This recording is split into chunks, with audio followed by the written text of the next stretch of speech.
right, let's talk about how subtext fuels romantic tension in romance stories. So, great romantic tension doesn't live in grand declarations. It lives in hesitation, interrupted sentences, a glance that lingers too long. If you're ready to make your romance scenes sizzle without slipping into melodrama, it's time to master the art of subtext. Last month we covered subtext as a general. Today we're covering subtext for romance writers. Beneath every conversation, a hidden power dance plays out. Who's trying to stay in control? Who's risking their heart? And who's struggling not to reveal too much? Let's dive into how the tiniest word choices, a shrug, a half-finished, a question left hanging, can you set your romance? Section 1. Every conversation is a power dance. In romance, who controls the conversation often says more about the relationship than the words themselves. Every piece of dialogue is a subtle negotiation of emotional power. Who's confident enough to tease? Who deflects serious topics? Who goes silent first? These things are important to consider when writing your romance and creating tension between your two lead characters. Power in dialogue. Who controls the flow? Control can look like choosing the topic. So which of your characters chose the topic to talk about? It can be interrupting or steering the conversation. It can be making the other character react instead of act. In other words, is the character reactionary or do they take the lead? Even the tiniest things, like word choice, sentence length, and interruptions, hint at the emotional battleground between the characters. Remember, in most romances, there's some kind of conflict, especially if you watch a whole lot of Hallmark romances. You'll notice that Hallmark romances have a theme. The main character is in a relationship. The main character is not in a relationship and thinks main character is totally cool and wants to date. So the first main character is like, oh yes, we can date. And then she's like, oh no, we can't date. I have a boyfriend. And then her and the boyfriend or him and the girlfriend or whatever, they break up. And she's like, hey, we can now date. No. And then he's like, no, we can't be together. It's totally wrong. It's too soon. And then, 5 minutes until the credits roll, they're like, happily ever after. So, that's the kind of thing you want to do. Key elements of power in dialogue. So, word choice. Confident characters use declarative, certain language, like, you will, I know, it's obvious, right? So a guarded or uncertain character might be like, well, maybe, I guess, it could be. Sentence length. Think about your sentence length. Short, clipped sentences show control or restraint or maybe emotional distance.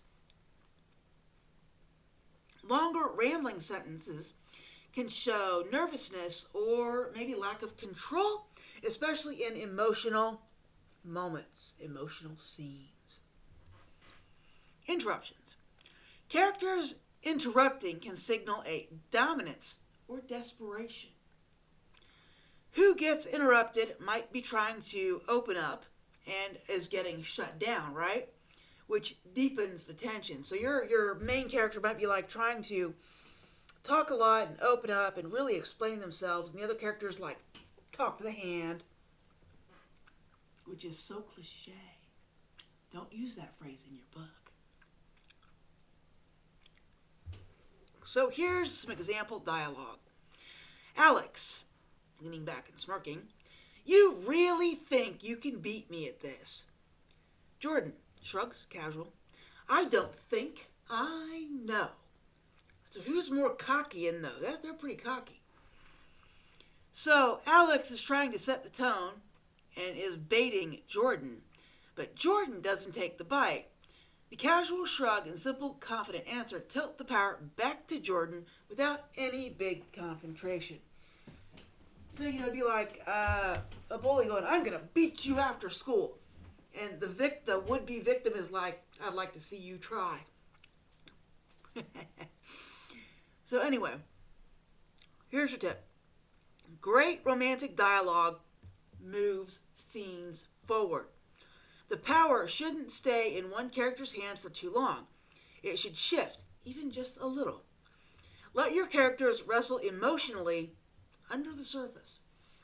So the key here is not to be overt. It is to be covert so that you can build tension. It's already 9:30 here. It's dark outside. I am doing this one late tonight. So, maybe one character starts off confident, but gets rattled by an unexpected answer, right? Or maybe one character pushes and the other one decides that it's not cool and they turn it around with a joke or a quiet vulnerability. So power shifts can equal chemistry. Readers can feel the emotional electricity when control slips and slides between two people, or in this case, two characters. That's what keeps the romance scenes alive. Section 2. Micro choices slow vulnerability. Romantic tension isn't built on just what the characters say. It's built on how they say it. Tiny, almost invisible language choices tell readers whether a character is protecting themselves, letting their guard down, or testing the emotional waters. Characters rarely just blurt out, I'm scared of getting hurt, although I've read it and I've seen it in movies. So sometimes that's exactly what they do. But instead, they reveal their fears through micro choices. Slight hesitations, softening words, overconfident jokes, or even not saying anything at all. Silence. And you can also look at your own relationships. Who's in control in your relationship? Or at what times does the control shift? And what shifts it? You can think about that in your own relationships. So, micro choices that reveal vulnerability. Absolute language versus hedging around. Absolutes are always, never, I'm sure, and they project confidence or a desperate attempt to cling to control. Hedging. Well, maybe, I think, sometimes, maybe. Real uncertainty or emotional openness. Openness, but questioning, I think, is a better term there. So questions versus statements. Asking a question is a risk. It invites rejection. Hey, would you like to go out with me? That's a question. And it invites rejection, right? The other character would be like, yeah, sure, or no way, dude. And here's the deal. Confident characters make statements.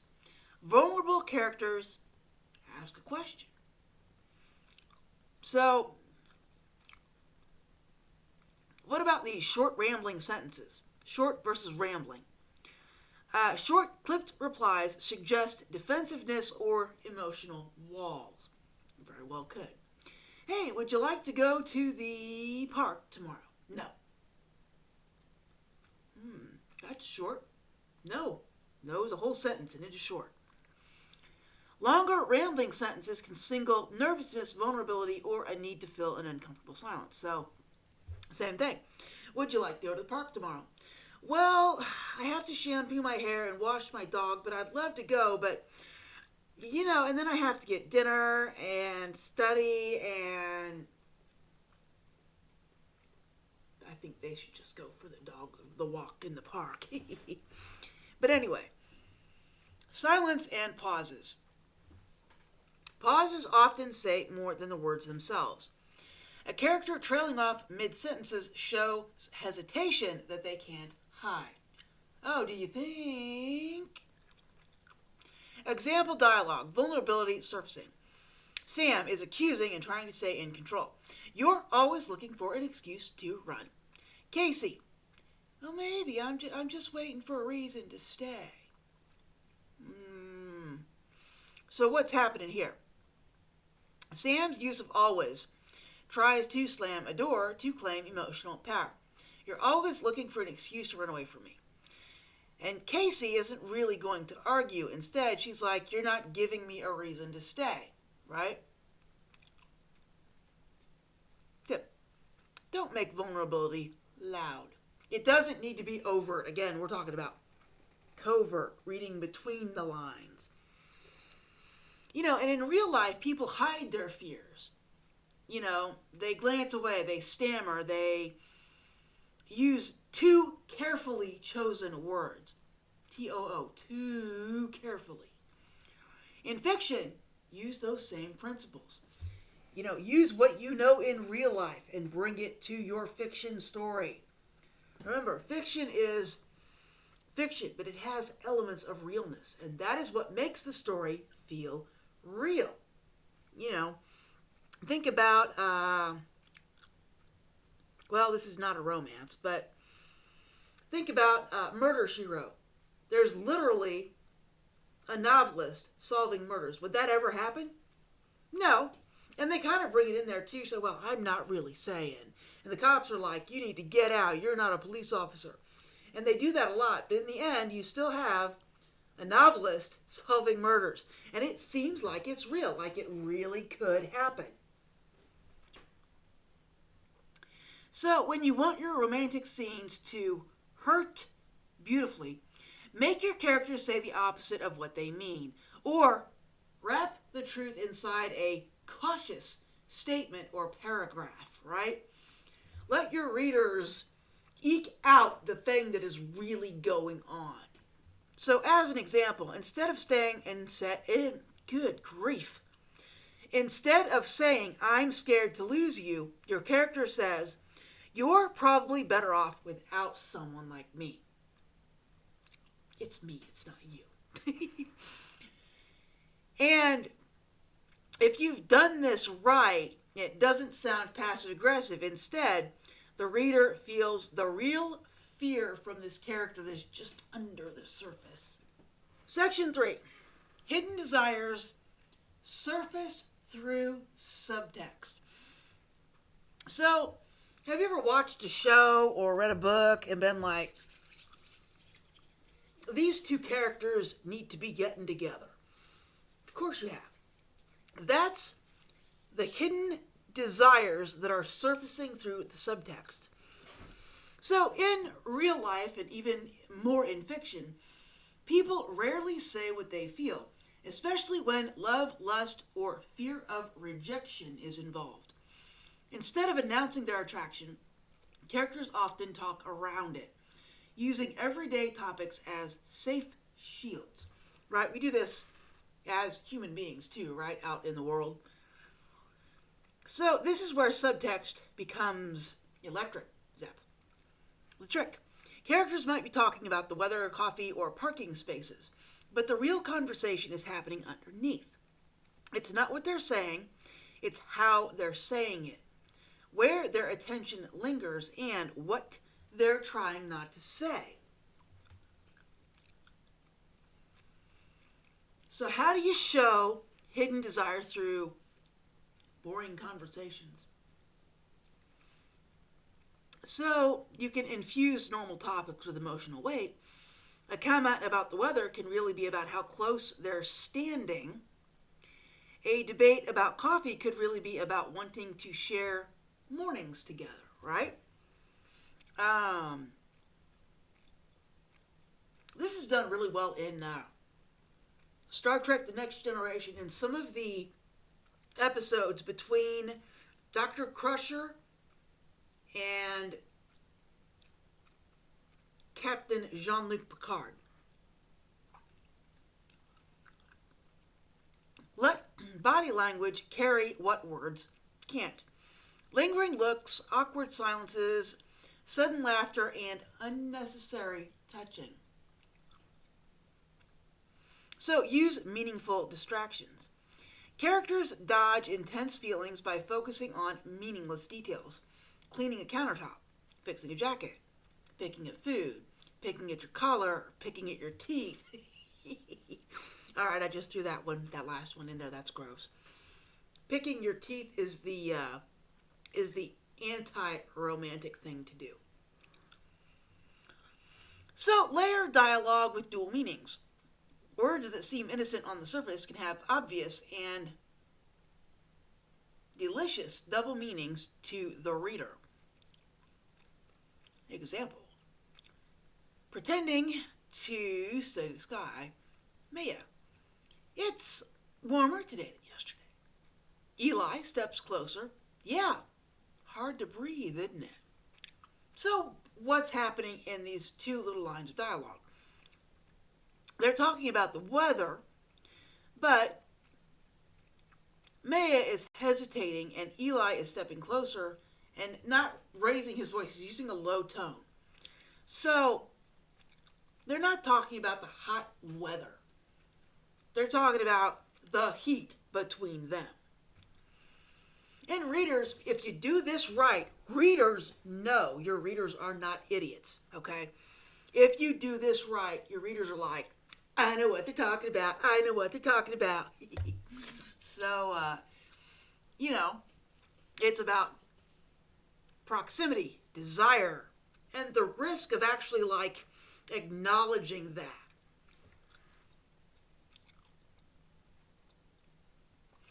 And you have to remember to give your readers enough tips, and hints that they expect this. You can't just drop them into this scene. You have to build up to it. It's like one of the books I read. It might be self-editing for fiction writers. It's one of those types of books, and one of the advice was, don't throw an alligator through the transom, right? A transom is that window above a door in historic houses. Don't pitch an alligator through that to your main character. What they're talking about is don't create tension where there is none and there's no lead up to it. The alligator doesn't belong in the story. So if you're going to put an alligator in your story, make sure you lead up to it. Because that could work if there's a crazy guy with alligators and he's pitching alligators through transom and that's the whole book. But if it's not. All right. So, Section 4. Power flipping creates magnetic tension. Wish I had a magnet. I don't have a magnet on my desk. The most unforgettable romance scenes aren't steady. They tilt and wiggle and everything else. Emotional power shifts between characters, often without either of them meaning for it to happen.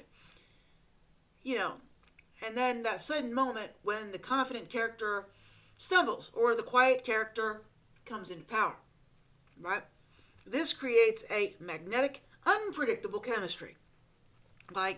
Your confident character's ready to ask the shy bookworm out.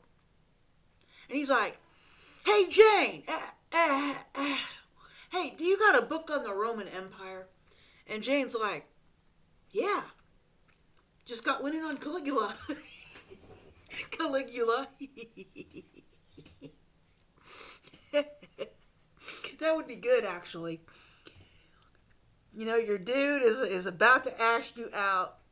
You're a librarian or a bookstore operator or something like that, and they're like, I need a book on the Roman Empire. Sure, let me take you to the book on Caligula. Oh, man. So remember, if one character always has the upper hand, the scene feels flat or even smug. Like the author's giving you the eye, man. I know what you don't want. I'm going to give you more of it. All right. So anyway, if the power shifts, even for just a sentence, it keeps readers engaged and, on the edge of their seats, wanting more, Keeps them turning the pages, folks. So, how to use power flips for deeper romantic tension. Let the cocky character lose control. The bold flirt is rattled by unexpected honesty. The teasing love interest falters when real emotion cracks through. Oops. So let the vulnerable character steal the moment. The shy or hesitant character says something raw or daring, and suddenly they're the one in control. You could try a sudden shift.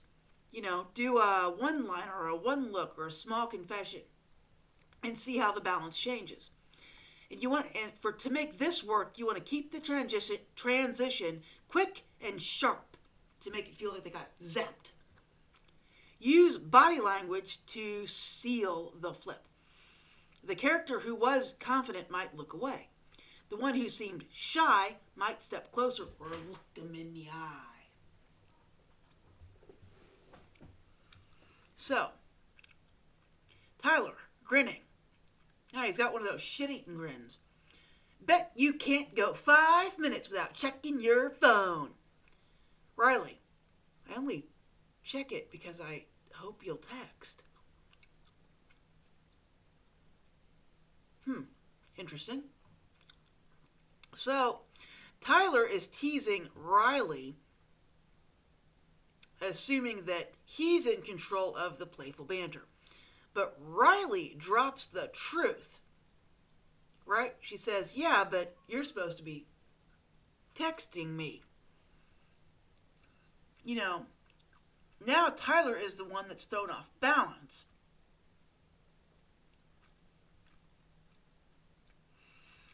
So the tip here is to use small emotional earthquakes.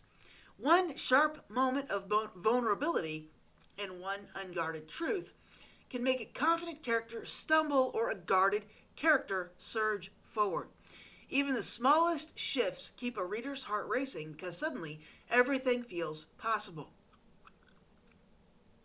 So, here's some mini workshop practice and power vulnerability in your romantic scenes. These are also on the website in the article. It'll be the first article in intermediate or in the new articles section. You can look at these there. Or you can pause the video and do them right now. So, where the true romance lives. Romance isn't about perfect declarations. It's about messy, terrifying, thrilling, and almost said things. It's about who dares to risk a little more and who struggles not to risk anything at all. When you master subtext, emotional power shifts and micro choices matter. And through this, you create a living, breathing connection between your characters. The kind readers ache to see fulfilled. Because the most powerful love stories aren't told in shouted confessions. They are whispered between the lines. And that is our tutorial for today, folks. I hope you learned something. If you liked this video, please like and subscribe. And I'll bring you another tutorial next Friday.